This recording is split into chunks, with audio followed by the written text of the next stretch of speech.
ಇವರಿಗೆ ಅವಕಾಶ ಸಿಕ್ಕಿತ್ತು. ಅಲ್ಲಿಂದ ಇವರು ಭಾಳ ಫಾಸ್ಟಾಗಿ ಕೆಲಸ ಮಾಡಿದರು. ಈ ಊರಿನಲ್ಲಿ ಕುಡಿಯುವ ನೀರು, ರಸ್ತೆ, ಒಂದಂಥದ್ದು ಎಲ್ಲ ಕೆಲಸಗಳನ್ನು ಮಾಡಲಿಕ್ಕೆ ಇವರು ಶ್ರಮಪಟ್ಟು ಕೆಲಸ ಮಾಡಿದರು. ಈಗ ಈ ಬಾರಿ ನಾನು ಒಬ್ಬ ಸದಸ್ಯನಾಗಿದ್ದೀನಿ. 4 ಸದಸ್ಯರನ್ನು ನಾವು ಗೆದ್ದಿದ್ದೀವಿ ಈ ಕ್ಷೇತ್ರದಲ್ಲಿ. ಈಗ ನಮ್ಮ ಅಧಿಕಾರದಲ್ಲಿ ಬಂದಿದ್ದೀವಿ. ಸರ್, ನೀವು ಹೇಳಿದ್ರಿ ನಾವು ಅರಣ್ಯ ಪ್ರದೇಶದಲ್ಲಿ ಬಂದು ಮರದ ಕೆಳಗಡೆ ಕೂತ್ಕೊಂಡು ಶೆಡ್ಗಳನ್ನ ಹಾಕ್ಕೊಂಡ್ವಿ, 3 ತಿಂಗಳುಗಳ ಕಾಲ ಎಲ್ಲೂ ಕೆಲಸಕ್ಕೆ ಹೋಗಬಾರ್ದು, ಹೋರಾಟ ಮಾಡಬೇಕು ಅಂತ ಹೇಳಿದ್ವಿ ಅಂತ ಹೇಳಂದ್ರಿ. 3 ತಿಂಗಳುಗಳ ಕಾಲ ಒಂದು ಮರದಡಿ ಕೂತ್ಕೊಂಡು ಹೋರಾಟ ಮಾಡಬೇಕಾದ್ರೆ ಆ ಜೀವನ ಕ್ರಮ ಹೇಗಿತ್ತು? ನೀವು ಜೀವನನ ಹೇಗೆ ನಡೆಸ್ತಿದ್ರಿ?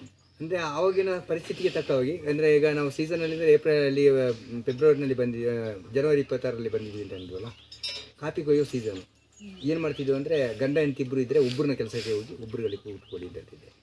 ಹಾಗೇನೆ ಇಲ್ಲಿ ಆವಾಗ 1000 ಜನಗಳಿದ್ದವು. ನಾವು 1000 ಫ್ಯಾಮಿಲಿಗಳಿದ್ದವು. ಜನಗಳಲ್ಲ, 1000 ಫ್ಯಾಮಿಲಿಗಳಿದ್ದವು. ಅದರಲ್ಲಿ ಒಂದು 2000 ಅಷ್ಟು ಜನಗಳು ನಾವಿದ್ದವು. ಆಗ ಒಂದು ಮನೇಲಿ ಇಬ್ಬರು ಇದ್ದರೆ ಗಂಡ ಕೆಲಸಕ್ಕೆ ಹೋಗ್ಬೋದು, ಹೆಂಡತಿ ಉಳ್ಕೊಳ್ಬೋದು. ಹೆಂಡತಿ ಕೆಲಸ ಮಾಡೋದ್ರಿಂದ ಗಂಡ ಉಳ್ಕೊಳ್ಬೇಕು. ಈ ರೀತಿಯಲ್ಲಿ ಒಂದು ತೀರ್ಮಾನ ತಗೊಂಡು ಕೆಲಸ ಮಾಡ್ತೀವಿ. ಅದರಿಂದಾಗಿ ನಮಗೆ ಜನಗಳಿಗೂ ತೊಂದರೆ ಆಗ್ತಿರಲಿಲ್ಲ. ಯಾವುದೇ ತೊಂದರೆಗಳು ಬಂದರೂ ಅದನ್ನು ಫೇಸ್ ಮಾಡುವಂಥ ಸಾಮರ್ಥ್ಯವನ್ನು ಮಾಡಿತ್ತು. ಇದೇ ಊರಲ್ಲಿ ಕೆಲಸಕ್ಕೆ ಹೋಗ್ತಿದ್ರಾ? ಇಲ್ಲ, ಹೊರಗಡೆ. ಇವುಗಳು ಈ ಊರಲ್ಲಿ ಎಲ್ಲ ಕೆಲಸ ಇಲ್ಲ. ಇಲ್ಲಿಂದ ಕುಟ್ಟದವರೆಗೂ ಹೋಗುತ್ತೆ, ಈ ಕಡೆ ಹೋದರೆ ಭಾಗಮಂಡಲದವರೆಗೂ ಹೋಗ್ತದೆ. ಅವುಗಳು ಹೊರಗಡೆಯಿಂದ ಗಾಡಿಗಳು ಬಂದು ಕೆಲಸ ಕೊಡ್ಕೊಂಡು ಹೋಗ್ತೀವಿ. ತುಂಬ ಸಂಬಳ ಕಡಿಮೆ ಇತ್ತು. ಅದಕ್ಕಾಗಿ ಒಂದು ಹೋರಾಟಗಳನ್ನ ಮಾಡಿದೆ. ಅದು ಆವಾಗ 150 ರೂಪಾಯಿ ಸಂಬಳಕ್ಕೆ ಬೆಳಿಗ್ಗೆ 8 ಗಂಟೆಗೆ ಹೋದರೆ 5 ಗಂಟೆ ದುಡಿಬೇಕಾಗಿತ್ತು. ಅದನ್ನು ನಾನು 250 ರೂಪಾಯಿ ಮಹಿಳೆಯರಿಗೆ, 300 ರೂಪಾಯಿ ಪುರುಷರಿಗೆ ಕೊಡಬೇಕು ಅಂತೇಳಿ ಒಂದು ಪ್ರತಿಭಟನೆ ಮಡಿಕೇರಿನಲ್ಲಿ ಮಾಡಿದೆ.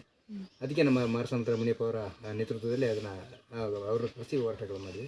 ಆ ಹೋರಾಟ ಕೂಡ ಸಕ್ಸಸ್ ಆಯಿತು. ಆ ಒಂದು ಹೋರಾಟ ನಮ್ಮ ಇಡೀ ಕೊಡಗಿಗೆ ಮಾದರಿಯಾಯಿತು. ಕೊಡಗಿನ ಎಲ್ಲ ಜನಗಳು ಕೂಡ 250-300ಕ್ಕೆ ಪ್ರಾರಂಭ ಮಾಡಿದರು. ಅವತ್ತಿಂದ ಮತ್ತು ಟೈಮಿಂಗ್ಸ್ ಕೂಡ ಹೇಳಿದೆ. 8:30 ಗಂಟೆಗೆ ಇಲ್ಲಿಂದ ರೋಡ್ಗೆ ಇಳಿತಾರೆ ನಮ್ಮ ಜನಗಳು. ರೋಡ್ಗೆ ಇಳಿದಲ್ಲಿಂದ ಅವರು ಕೆಲಸಕ್ಕೆ ಬಂದಾಗೇನೆ, ಜಾಯಿನ್ ಆದಾಗೇನೆ 3 ಗಂಟೆಗೆ ಇಲ್ಲಿ ವಾಪಸ್ ಬಂದಾಗಬೇಕು. ಇವುಗಳು ಆಗ ಟೈಮಿಂಗ್ಸ್ ನಮ್ಮ ಕೊಡಗಿನಾದ್ಯಂತ ಅದು ನಡೀತಿದೆ. ಇನ್ನೊಂದೆರಡು ಕ್ವಶನ್ ಇತ್ತು ಸರ್. ನೀವು ಒಟ್ಟಾರೆಯಾಗಿ ಇದುವರೆಗೂ ಎಷ್ಟು ಸಂಘಟನೆಗಳನ್ನ ಹೋರಾಟಗಳನ್ನ ಮಾಡಿದ್ದೀರಾ? ಮತ್ತು ಆ ಹೋರಾಟದಲ್ಲಿ ಎಷ್ಟು ಸಕ್ಸಸ್ ಆಗಿದೆ, ಎಷ್ಟು ಸೋಲ್ ಕಂಡಿದೆ? ವಹಿಸಿದೆ. ದೊರೆಸ್ವಾಮಿ ಅವರ ನೇತೃತ್ವದಲ್ಲಿ ನಡೆದಿರೋದು. ನನ್ನದೇ ಹೋರಾಟ ಅಂದರೆ ಹಳ್ಳಿಗಟ್ಟು, ಬಾಳ್ಗೋಡು, ಇಲ್ಲಿ ಕರ್ನಂಗೇರಿ, ಪಾಳೆಮಾಡು, ಚೆರಿಯಪರಂಬು, ಇಷ್ಟು ಇದನ್ನು ನಾನು ಈ ರೀತಿ ಗುಡಿಸಲು ಮನೆಗಳನ್ನ ಹಾಕಿ ಹೋರಾಟ ಮಾಡಿದಂಥದ್ದು. ಮತ್ತು ಸಂಘಟನೆಗಳು ಭಾಳಷ್ಟು ಕಡೆ ಈಗ ಬಡವರ ಒಂದು ನೋವಿಗೆ ಸ್ಪಂದನೆ ಮಾಡಿರುವಂಥದ್ದು. ನಾನು 20 ವರ್ಷದಿಂದ ನಾನು ಹೋರಾಟಗಳನ್ನ ಸಂಘಟನೆಗಳ ಒಳಗಡೆ ಬಂದಿದ್ದೀನಿ. ಈ ಸಂಘಟನೆಗಳ ಒಳಗಡೆ ಬಂದು ನಂತರ ಸಂಘಟನೆಗಳನ್ನ ಮಾಡಬೇಕಾದ್ರೆ ಅಲ್ಲೊಂದು ಮತ್ತೊಂದು ಸಣ್ಣ ತಾರತಮ್ಯಗಳು ಬಂತು. ಈ ತಾರತಮ್ಯಗಳನ್ನ ಕೂಡ ನಾನು ಗಮನಕ್ಕೆ ತರಬೇಕಾಗುತ್ತೆ. ದಲಿತ ಸಂಘರ್ಷ ಸಮಿತಿಯಲ್ಲಿ ನಾನು 2011 ದಣಿ ಇಲ್ಲದಂಥವನು, ಲೀ ಅಂದರೆ ಲಿಖಿತ ಇಲ್ಲದಂಥವನು, ಎಲ್ಲದರಿಂದ ಈ ದೇಶದಲ್ಲಿ ವಂಚಿತರಾಗಿರುವಂಥ ತಬ್ಬಲಿಗಳು ಅಂತ ದಲಿತ ಅಂತೇಳಿ ಆ ಶಬ್ದಗಳನ್ನ ಮಾಡಿದ್ದಾರೆ. ಈ ಶಬ್ದಗಳು ಇವತ್ತು ಯಾರಿಗೂ ಗೊತ್ತಿಲ್ಲ. ಆದರೆ ಇವತ್ತು ಏನಂದರೆ ದಲಿತ ಅಂದರೆ ಎಸ್ಸಿಗಳು ಅಂತ ಸೀಮಿತ ಆಗುತ್ತಿದೆ. ಇದು ನನಗೆ ಒಂದು ರೀತಿಯಲ್ಲಿ ಮುಜುಗರ ತರ್ತಿದೆ. ಅಂದರೆ ನಾನೊಬ್ಬ ನಾಯಕನಾಗಿ ಜನಗಳ ನಾನು ನಾಯಕ ಅಂತ ಅಂದ್ಕೊಳ್ಳಲ್ಲ, ಆದರೆ ಒಬ್ಬ ಜನಪರ ಹೋರಾಟಗಾರನಾಗಿ ನಾನು ಒಂದು ಕಡೆ ಜನಗಳಿಗೆ ಹೋರಾಟ ಮಾಡೋದು ಸರಿಯಲ್ಲ ಅನ್ನೋದನ್ನು ನಾನು ತಿಳ್ಕೊಂಡಾಗ ನಾನು ಬಹುಜನ ಕಾರ್ಮಿಕ ಸಂಘ, ಇದರಲ್ಲಿ ಎಲ್ಲ ಜನಗಳಿದ್ದಾರೆ, ಅದನ್ನಾಗಿ ಎಲ್ಲ ಹೆಚ್ಚಿನ ಜನಗಳ ನೋವಿಗೆ ಸ್ಪಂದನೆ ಮಾಡುವಂಥ ಸಂಘಟನೆಗಳಾಗಬೇಕು. ನಾನು BSPಯ ಒಬ್ಬ ಕಾರ್ಯದರ್ಶಿಯಾಗಿ ಇರೋದರಿಂದ, BSP ಪಕ್ಷದ ಜೊತೆ ಇರೋದರಿಂದ ಬಹುಜನ ಕಾರ್ಮಿಕ ಸಂಘ ಅಂತಲೇ ಇದನ್ನು ಕಟ್ಟಬೇಕು ಅನ್ನೋ ಉದ್ದೇಶದಿಂದ ಬಹುಜನ ಕಾರ್ಮಿಕ ಸಂಘ ಅಂತ ಮಾಡ್ತಾನೆ. ಆ ಬಹುಜನ ಕಾರ್ಮಿಕ ಸಂಘ ಇಲ್ಲಿ ಸ್ಥಾಪನೆ ಆಗಿದೆ. ಸರ್, ನಿಮ್ಮ ಯಾರಾದರೂ ಪ್ರಭಾವಿತರಾಗಿರೋರು ಆಗ್ತಿರೋವಂಥವ್ರು ಇದ್ದಾರಾ? ಅಥವಾ ಈಗಿನ ಯುವಕರಿಗೆ ನೀವೇನು ಹೇಳೋಕ್ಕೆ ಇಷ್ಟಪಡ್ತೀರಾ? ಭಾಳಷ್ಟು ಯುವಕರು ಇದ್ದಾರೆ. ಅಂದರೆ ಈಗ ಸಂಘಟನೆಗಳಲ್ಲಿ ಇನ್ನು ಮುಂದಿನ ಯುವ ಶಕ್ತಿಗಳಾಗಿ ಎಜುಕೇಷನ್ ಮುಂದೆ ಬರಬೇಕು ಅನ್ನೋದರ ಬಗ್ಗೆ ನಾನು ತೀರ್ಮಾನ ತಗೊಂಡಿದ್ದೀನಿ. ಎಲ್ಲ ಕಡೆ ನಾನು ಹೋದ ಕಡೆ ನಾನು ಇದನ್ನೇ ಹೆಚ್ಚಿನದಾಗಿ ಒತ್ತು ಕೊಡ್ತಿದ್ದೀನಿ.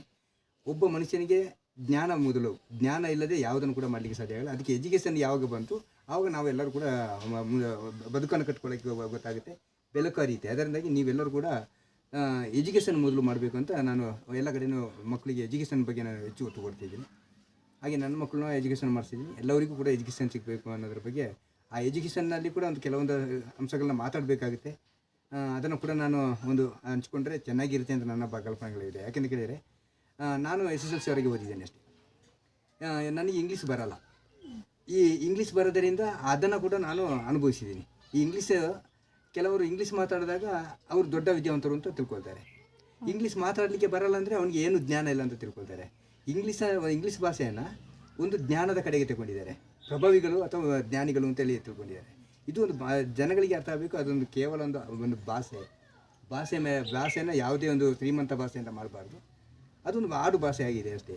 ಕನ್ನಡನೂ ಅದಕ್ಕೇ ಸೀಮಿತ. ಅದನ್ನಾಗಿ ನಾವು ಕನ್ನಡ ಭಾಷೆಗಳನ್ನ ಕಲಿಯುವ ಅನ್ನೋದ್ರ ಬಗ್ಗೆ ಆ ಜ್ಞಾನ ಬರಬೇಕಾದ್ರೆ ಎಜುಕೇಷನ್ ಎಲ್ಲ ಅವರಿಗೆ ಅರ್ಥ ಆಗಬೇಕು. ಎಜುಕೇಷನ್ ಇದ್ದಾಗ ಜ್ಞಾನಗಳು ಬೆಳೆದಾಗ ಎಲ್ಲರೂ ಕೂಡ ಬದಲಾವಣೆ ಮಾಡಲಿಕ್ಕೆ ಸಾಧ್ಯ ಆಗುತ್ತೆ ಅನ್ನೋದ್ರ ಬಗ್ಗೆ ನನಗೆ ಅರ್ಥ ಆಯಿತು.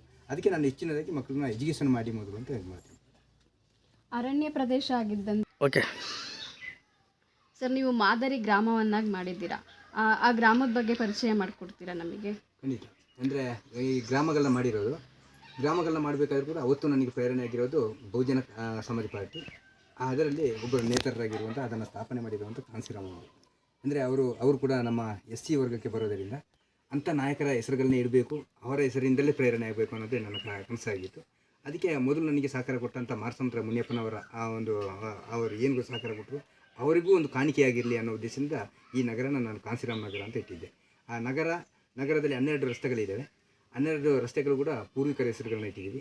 ಅದನ್ನು ನಾವು ಪ್ರತ್ಯೇಕ ಅಲ್ಲಿ ಆ ಸ್ಥಾನಗಳನ್ನು ನೋಡ್ತಾ ಬಂದಾಗ ನಿಮಗೆ ವಿವರಣೆಗಳನ್ನ ಅಲ್ಲೇ ಕೊಡಲಿಕ್ಕೆ ಸಾಧ್ಯ ಆಗುತ್ತೆ. ಮುಂದೆ ಹೋಗೋಣ.